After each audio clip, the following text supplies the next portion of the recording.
Yo, what up, y'all? It's your boy Kareem Supreme.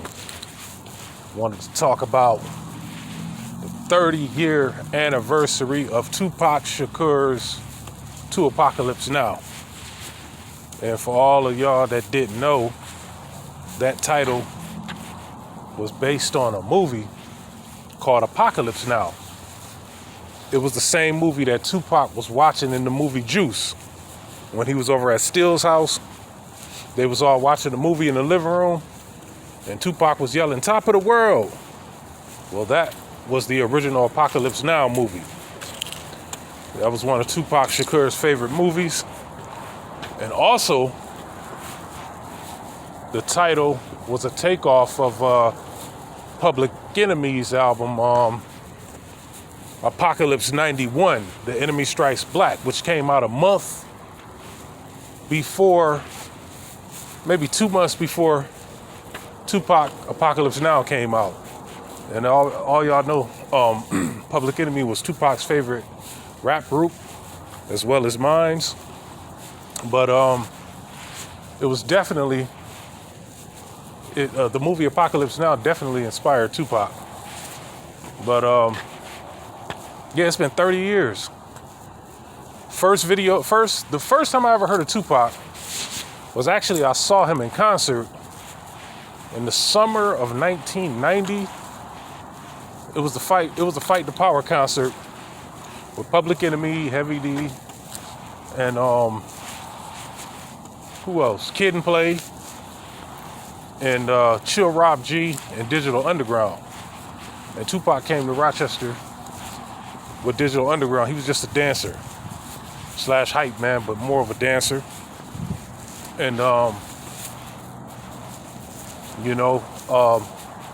shortly after that, I saw him in the video. He had a verse on the same song, Digital Underground, same song.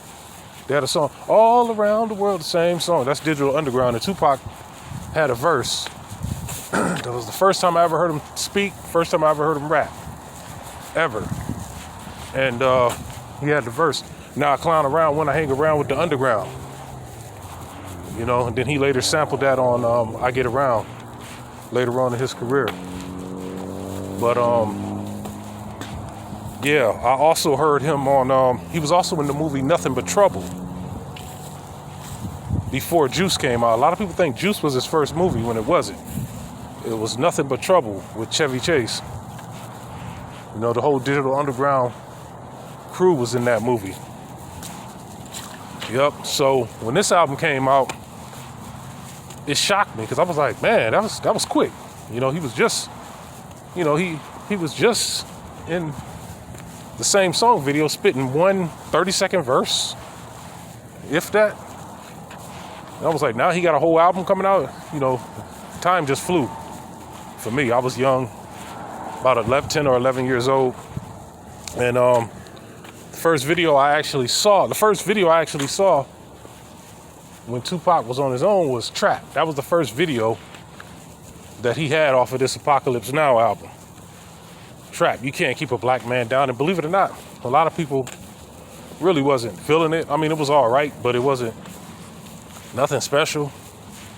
I mean, I liked it, but NWA was hot at the time, and Public Enemy was still hot at the time, and you had all these other groups. It was just too many other hot groups, and Tupac wasn't a standout yet. He wasn't whack, but he didn't stand out. Yeah, he wasn't a star. But he opened everybody's eyes with his second video, Brenda's Got a Baby. And that was based on a true story about a girl growing up in Brooklyn, getting molested by her cousin. I did a video on that. Check it out on my page, on my YouTube page. Yeah, I did a video explaining that. And how Brenda and her son is still living. It was a tragic. It was a tragedy from beginning to end. I suggest y'all check that video out. But this was Tupac's first album, and then the third video he had was When My Homies Call. I remember hearing that saying, oh, this dude is a loyal dude. Because when my homies call, I ignore them. Nah, I'm just messing with y'all. But, yeah, Tupacalypse Now. First album by Tupac. I don't even think it went platinum. It barely went gold when it first, around the first few months it came out. Maybe like first, I'm not sure. But, it was produced by Shock G, the Underground Railroad, Raw Fusion. You know, it was recorded in Richmond, California. You know, yep, it was his debut album. I want y'all to look that up, listen to it, add it to your collection. Check out my Brenda's Got a Baby 30-year anniversary. I did it back in March of this year. Check it out. Holla at your boy. Peace.